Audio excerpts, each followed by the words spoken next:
Welcome to the Bank Marketing Show, the podcast that engages and informs you for success in today's marketplace. It's the show that will make you a better marketer with trends, tactics, and inspiration from experts and industry leaders. If you're wanting to impact your personal success and position your bank as the best choice in your market, you're in the right place. Now let's dive into today's show with your hosts, Chris and Dan. Hey, everybody. Welcome to the next episode of the Bank Marketing Show. How you doing, Chris? All right, Dan. How are you today? I'm doing all right. Great. Doing all right. This week, how do we say it? We're thinking ahead. Yes. A little bit. Forecasting, thinking ahead, getting you guys, our listeners, to look in the windshield, not out the side window. Yeah. Yep. Maybe a little in the rear view for reflection. But, there you go. Moving forward. I know getting late in the year here, a lot of banks, hopefully all of you, are starting to think about your 2026 strategy, thinking about budgets, thinking about like what you've been doing, what else you need to be doing next year. So this is our time to kind of help with that. So we put together, I think, a nice little outline of different things to think about as you're pulling your budget and your 2026 strategy together. Yeah, and I think these things to think about that we're going to talk about today are really framed around the new directions that marketing is going, and making sure that this is not a cookie cutter process of doing what you've done in the past because this is what we always do. That's a description of stuckness. Stuckness is a word. Yeah. Sticky. But it is. It's forward looking and forward thinking for your financial institution. Utilizing modernized strategies around things that are going to be moving you forward. Mm-hmm. Dan, we talk about this a lot. Every bank or credit union is at a different level of growth mindset. Right. But everybody, regardless of, how bought into new technologies, et cetera, that your team and your board and all of that are, we still also always have to utilize the best opportunity to look at the year ahead. Yeah. And so if you can move the needle 2%, or if you want to move the needle 28%, whatever it is for the coming year, I think some of the things that we're going to talk about today will lend itself to important line items and strategy items.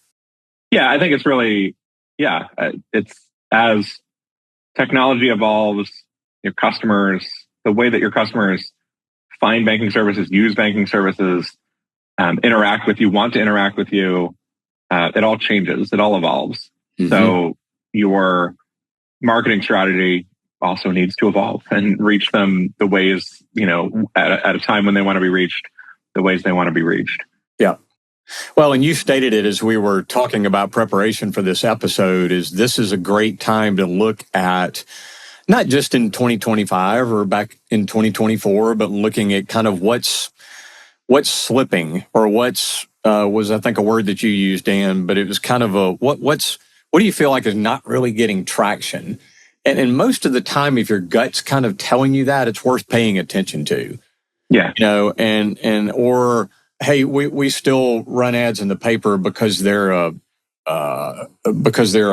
customer of the bank. Okay, well, I get that.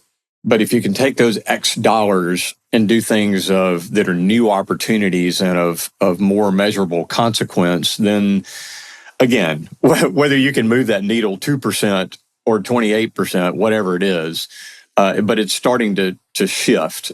And each new year rollover like this in the late fall and early winter is a great time to consider and kind of push those initiatives. Yeah, that's kind of the why. Why are we thinking about it? Yeah. Other than it's coming up on a flipping a calendar kind of moment. But I think our last, 4 or 5 or more episodes, and a few before that have been around AI. Mm-hmm. And that is really, really shifting the way we need to be thinking about marketing. And it doesn't mean that everything we've been doing in the past is done and gone. It's still there, but it's it's evolving, and it's another, like we said in the episode title, I think it's another consideration.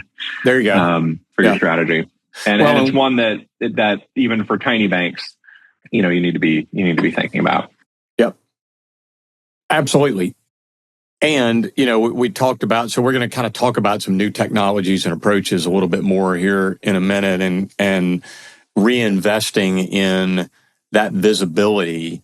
Mobile phone utilization continues to increase year over year. The arguments, Dan, that we heard a few years ago that, well, doing things digitally are not really reaching the older audiences. Well, I'm going to tell you, my parents, both of my parents' birthdays, them turning 80 is this month, in the month that we're recording. And when I go and spend time with them, they're on their phones as much as we are, Dan, and maybe not quite as much as our kids are, but, it's so, utilizing strategies that are reaching people where they are engaging, and opportunistically only makes sense. Yeah. It really does. And so, like you're mentioned a minute ago, so whether, you're an extremely small one location bank or you're a $3 billion bank, the same premise applies about investment and visibility. And so, we talked one of the last couple of episodes about GEO and generative search, and AI search is so much on the increase, Dan. So SEO is still the crucial standard and foundational. That hasn't changed, and probably through the coming year. But boy, we need to be paying attention to these new ways that people are hopefully finding and connecting with our bank, with our brand, with our products, with our competitive rate, things, all the above. The big banks, the fintechs are very good at looking at these early trends. I mean, they're good because they have big budgets, they have big teams, and they'll look at an early trend like that and they'll generally get on it, right? Mm-hmm. And so they, you better believe that they are looking at GEO and how to be found on AI engines. We've been talking in the previous episodes about how it's also a big opportunity for small banks. Yes. Because they're looking, the big banks, fintechs are looking at the bigger scale or at a specific customer niche. They're not looking at the local level. Mm-hmm. And that's the opportunity for you. But it's like, if it's only an opportunity if you get on it now. And mm-hmm. if you wait a year or two or three, they're going to make strides that way towards the local search. And some of your competitors are going to get ahead of you if you're sitting on the sidelines the next couple of years. Yeah. Yep. So, I mean, I think that's the first one, right? If you have not been focused on SEO, then, it's definitely time to do that, right? Figure out your visibility, do an SEO combo SEO GEO project, and, figure out how customers would find you or what types of questions they'd be asking LLMs that you can run circles around your competitors.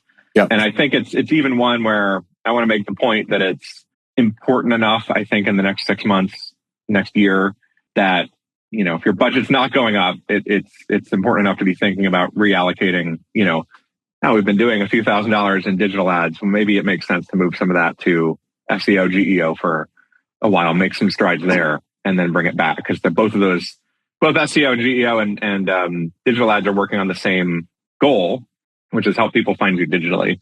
And it's a big enough sort of sea change in the way people are finding banks that you want to make sure you're investing, on the findability side too. Dan, I do want to add to that our listeners that are sitting there going, yeah, I hear that, but man, it's just, there's so much to do, and I've got and I'm overwhelmed. One answer can be outsourcing to partners like us, and that can be part of it. But Dan, you and I were talking about framing this up as well, that it doesn't have to be this huge, new, all-consuming project. Mm-hmm. It's start somewhere of consequence. So we were talking to one of our clients, and this was kind of cool, Dan, is a CEO of one of our bank clients, and he called me a few days ago and was like, okay, I listened to you and Dan's last episode. and he's like, and so I went in one of our local branches and I did an LLM search for it, and just not even on the radar.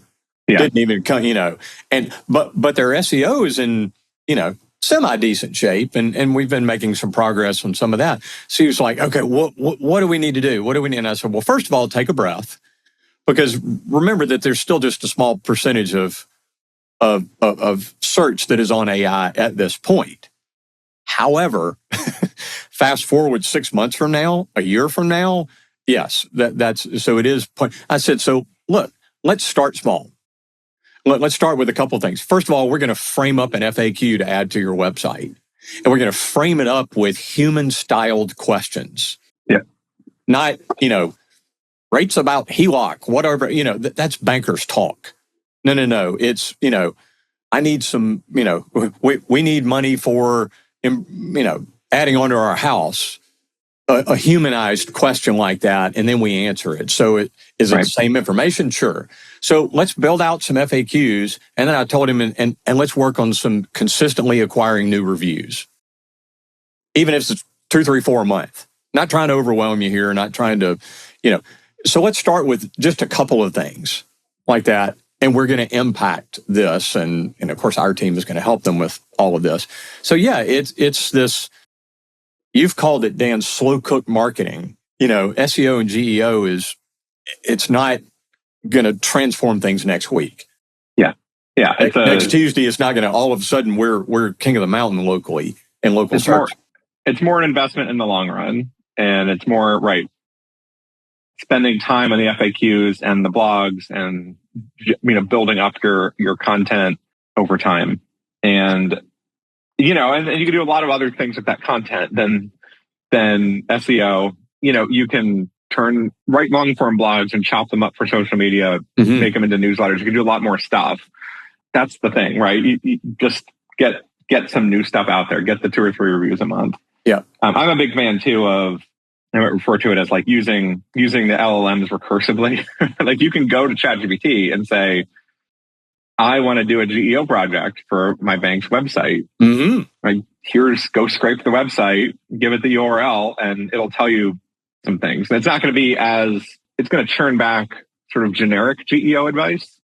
It's not going to be as in depth as a partner working with a partner that only does GEO all day long. But, it will get you started, and it'll say, oh, you need a 1,200 blog, or 1,200 word blog. And then you can say, oh, great, give me some topics that people are searching for. And, like I said, the stuff it tells you is a little generic, but it gets you started. Yep. And you can see some real traffic impacts over time with even the sort of the generic advice. There you go. Start getting you down the path. Well, once you get down the path, you can make more room for budget for it, and time for it. There you go. The crawl before you run. That's right. And make some room for it. Again, move that needle a small percentage, and then over time continue that trajectory. Yes. And Dan, I think one of the important considerations here also is as bank leadership and marketers are listening to us on this episode, the other thing that they're thinking is, but I've only got so much bandwidth. It's just me, or it's just my small marketing team, or it's just our, whatever it is.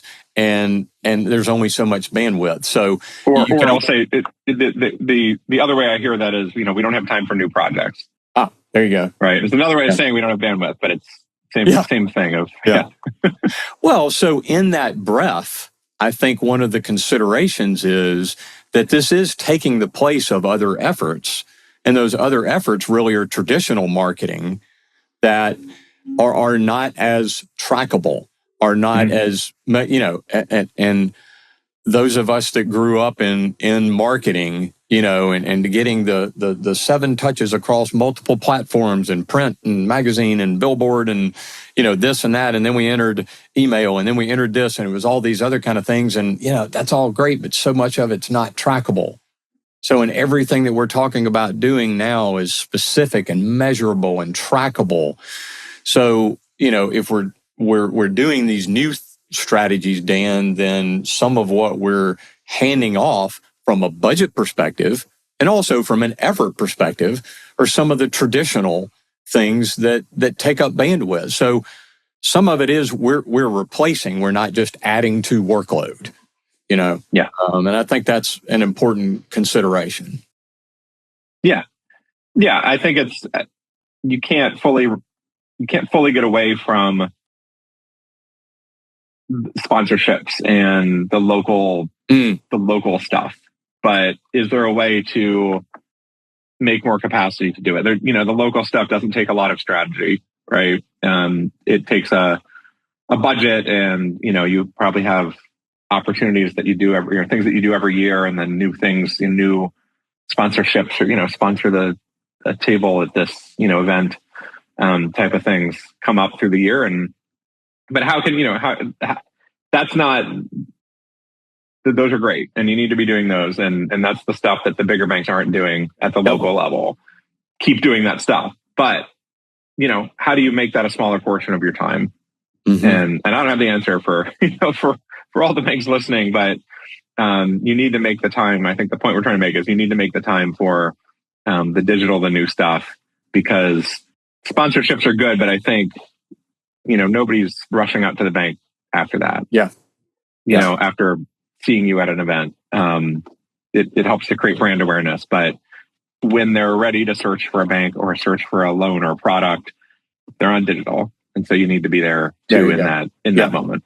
Yeah, Dan, our team working with banks across 17 states, working with local community financial institutions, is saying all the time, we're never saying, don't do local. We need to be designing the high school sports guide ads for you, and you need to be there. Your banner needs to be on the fence at the baseball field, of the city league or the local school or whatever the case may be. That is part of the differentiator from the big banks. So absolutely need to be doing those things. Fortunately, those are smaller investment and should be smaller lift of effort, and these digital strategies also hopefully can free up or give you ample time to still go and do those community involvement things that you're talking about.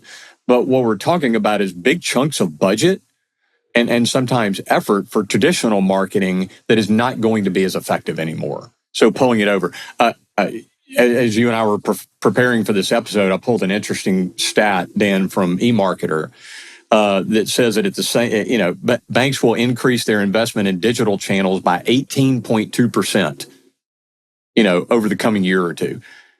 That's not small. That's significant. Yeah. That's a big chunk of that. So to give you a specific number of kind of what's happening in the bank industry as you're preparing next year's budget, I don't know if you're going to move 18% from traditional over into digital tactics, digital ads, social, SEO, GEO, all these things. I don't know if you're going to move almost 20% of your budget spend over that far, but if you're not, you need to think about it. And if you're moving either none or 3%, you need to really think about it. Yeah. Well, right? Let's say I've got a few banks that spend kind of the $3,000-ish range on digital per month. Yep. And have been for a while. It's working. It's predictable. They get a kind of consistent number of leads from it. All in all, it's successful. I'm still going back to them and recommending maybe take that to 2,000 or 1,500, for 6 months, and let's move that other 1,000 or 1,500 into GEO, into some of the new wave stuff. Yep. And generating some more long form content that'll get found, build the FAQ pages, do that kind of stuff. Yep. And then, later into next year, get back to, push it back to your digital budget.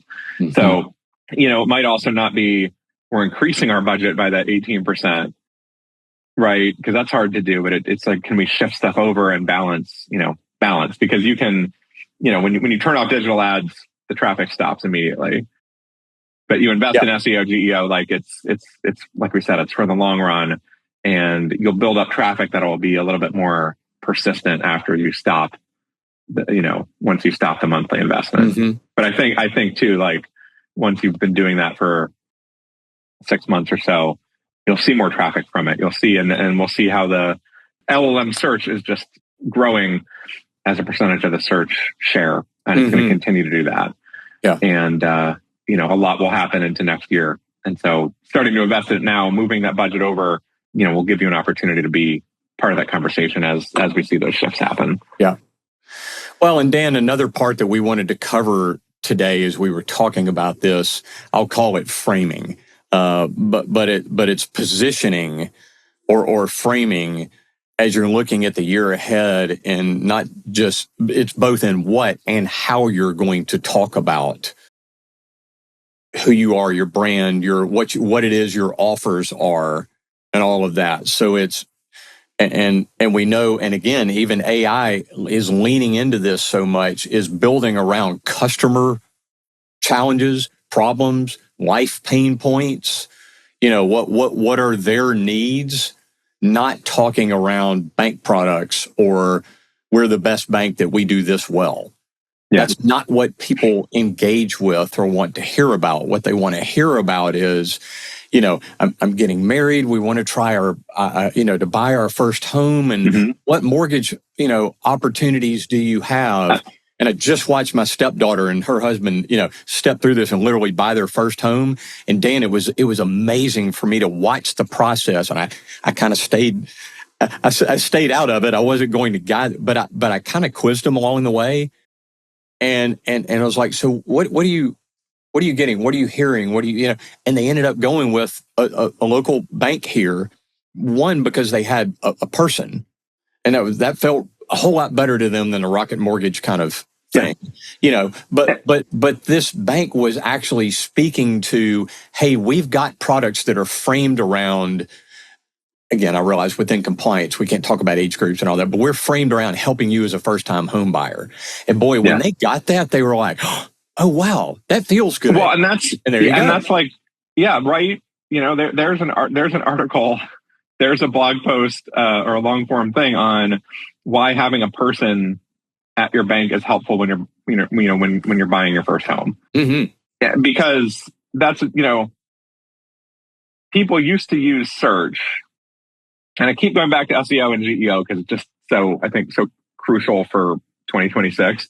But, people used to use Google search to say like, okay, I'm going to buy a bank, or I'm going to buy a bank. I'm going to buy my first home. I need a bank. And they'll go to Google and say, banks near me.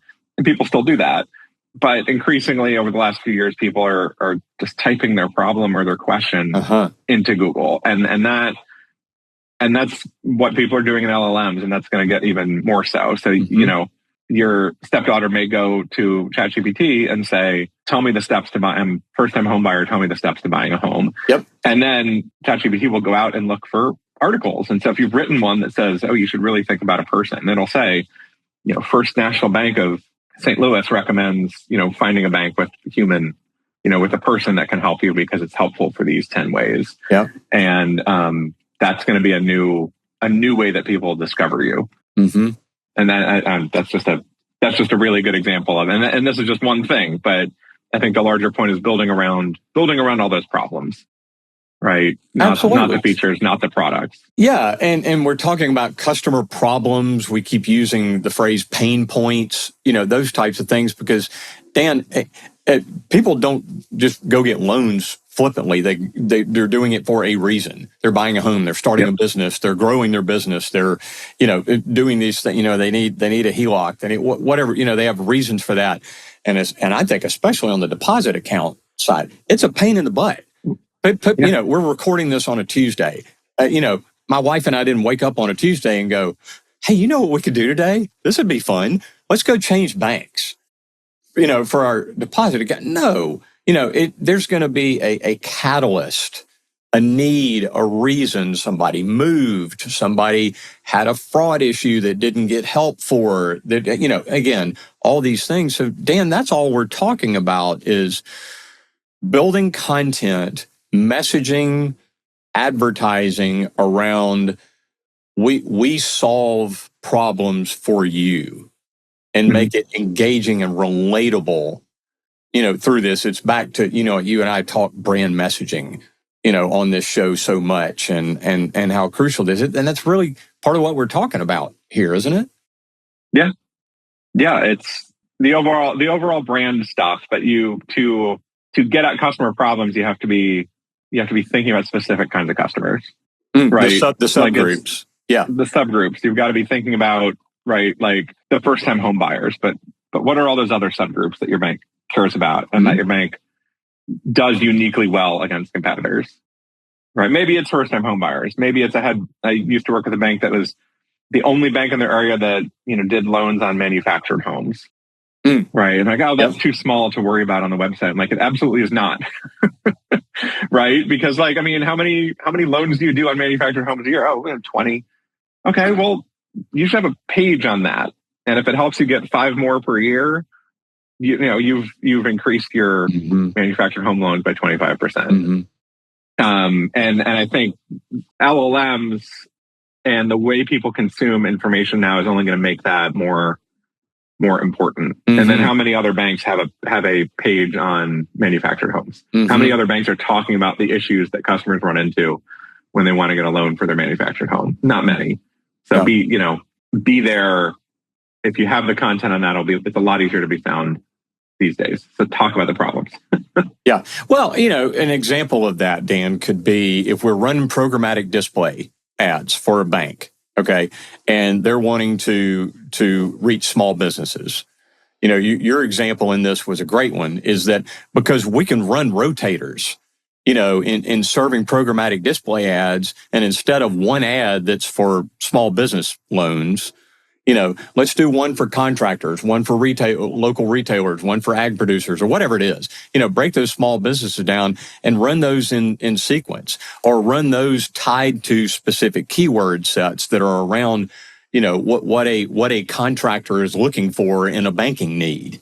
And break those up into separate campaigns. There's so many different strategic ways to do that digitally that if we run a print ad, it goes in the magazine for the month, and that's all we're doing.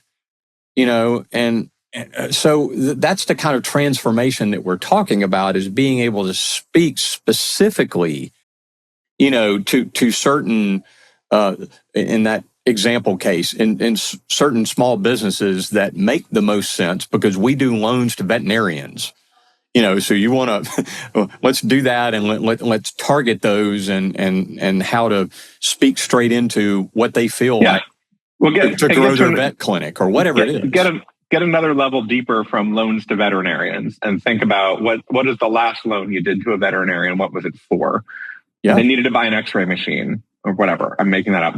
They're buying their own office. That's what you talk about. Yeah. Is, tell the story of that, or, have that be on the page, not just loans for veterinarians. Yes, we fund your operating loan. Well, like, a lot of small business owners don't really know what an operating loan is or what all their options are. So talk about the problems. Talk about, we help you float cash flow. We help you whatever. I heard this example on another podcast I listened to. If you think about like a gift shop, right? Like, if you travel to a really touristy area and you always see the shops are like gifts, right? That's almost the name of the shop is gifts. That's the sign on the front of the thing. It says souvenirs. Great. That kind of gives you a sense of what they do. It's like if you say we're a bank, we have loans. But there was another shop that this podcast was listening to give this example. And they said, there's all these generic souvenir shops and they're mostly empty. And they kind of stay in business and people come in and buy stuff. But they saw another shop that had a sign outside that said, you're looking for a gift small enough to fit in your luggage, right? Which is a very specific customer problem of like, I'm traveling to New York or Las Vegas or Orlando and I know I need to bring back gifts, but I'm worried about the space in my luggage. Yeah.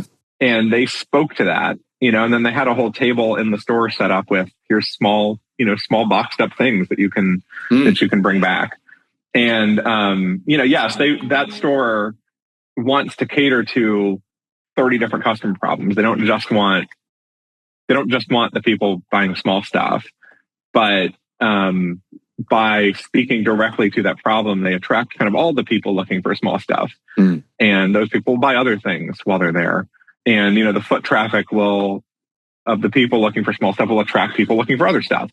So it's a kind of an organic thing that grows when you really specifically solve one person's need. So speak to that veterinarian buying an X-ray machine, right? It's not the only thing you're putting out in the market. You're talking about multiple customer problems.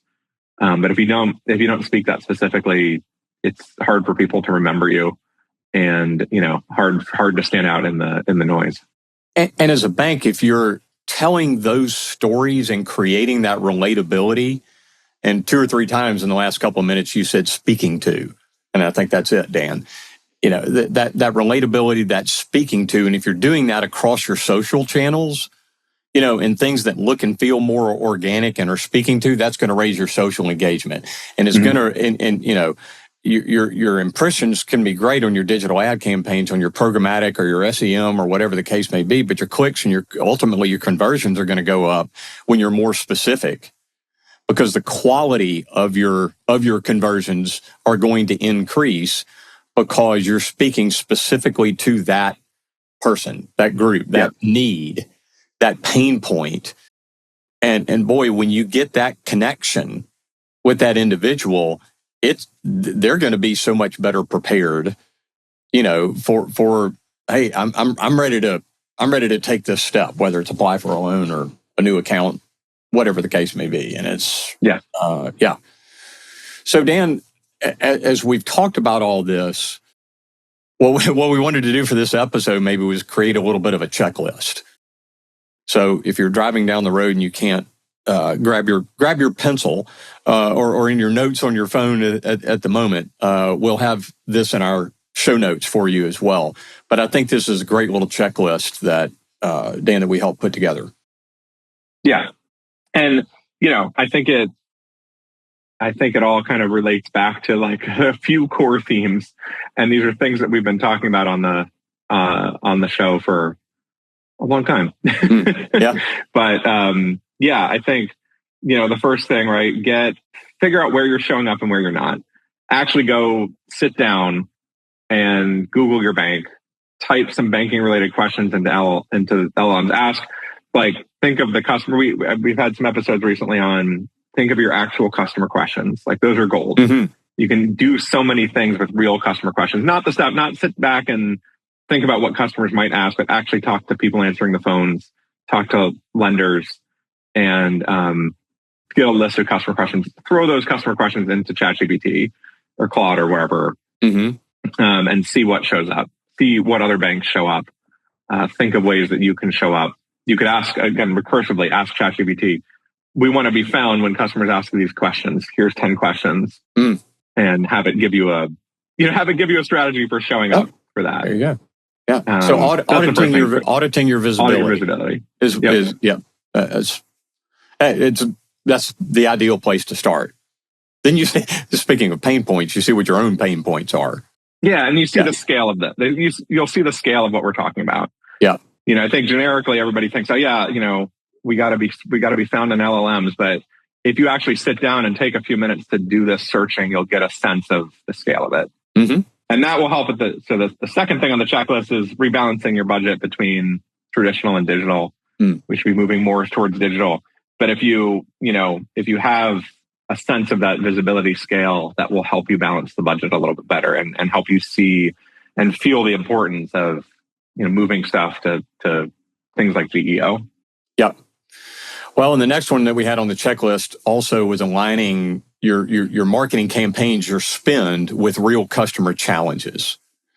So are we as the bank advertising wherever it may be just because that's where the lender wants us to advertise, or are we actually speaking into real customer challenges and pain points? And so what platforms, where is our spend, where is our effort in alignment with customer challenges? That's key and crucial. And the more that's aligned, you're going to see better consequence from your marketing dollars and efforts. No doubt. Yeah. Yeah. Well, and then on that note, the fourth thing on the checklist is to not try to boil the ocean, but create a few focused plays that you're doing. So you might be able to if you sit down and what a lot of banks will do is sit down and brainstorm all the customer problems, and you'll come up with a list of like 200 of them. You can't possibly go after all those, but there's going to be a few that are way more important. You know, there's always some kind of 80-20 rule with this of what are the 3 customer problems that if you were the number 1 ranked, bank for people asking about those problems, that would totally change your business. So yeah, do the brainstorming exercise and think about the customer challenges you want to be talking about in 2026, but focus on the top 3, focus on the top 5, and start to think strategically around that problem. It's not just writing the blog, but what are all the things, turn it into a project. Yeah. And Dan, the last one that we have on this checklist, I know that we mentioned, I think at the end of 2023, we mentioned it at the end of 2024, and here now we're mentioning it again too. It is an allocation of ballpark of 10 to 15% of your budget for new technologies and opportunities. And I don't consider that riskier. I think it's an investment into, I like the word opportunities. Yes, it's newer technologies, but it's really new opportunities. Or where haven't you tried some things? What are some tactics, whether it's AI tools or automations, or we've talked a lot today about GEO and new digital ad strategies that maybe you haven't tried. But having a commitment of 10 to 15% of your budget that's really investing in those things, and watch the measurability and the trackability of it well. And maybe, of that, whatever portion of it works well and some of it doesn't, but the one that works well, then move more budget into that and chase that and pursue it. And again, ultimately, that's what raises the tide. So yeah. I think that's and there's so many new tools coming out that might be worth trying. Sure. That'll help you create better content, help you speak to the customer problems better, and give those things a try. Do the trials, give those things a try for a few months, see if it actually helps. And right, if you set aside just the 10%, it might only be a couple $100 a month, but that'll give you some space to try those out, because a lot of these tools will help drastically increase your productivity. So at the beginning, we were talking about, not adding anything else to the pile, right? Not having time to take on new projects. And the cool thing with a lot of these AI tools is that that's what they're designed to kind of fix. Give you more time to focus on your customers. Yep. So Dan, and kind of wrap up and closing here, one of the key points we were trying to make today about preparing for next year is not necessarily about doing more. None of us need more workload.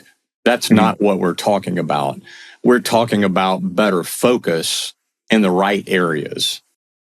And I think that's good to the title of this episode. I think it's crucial for people to understand that is it's a rebalancing.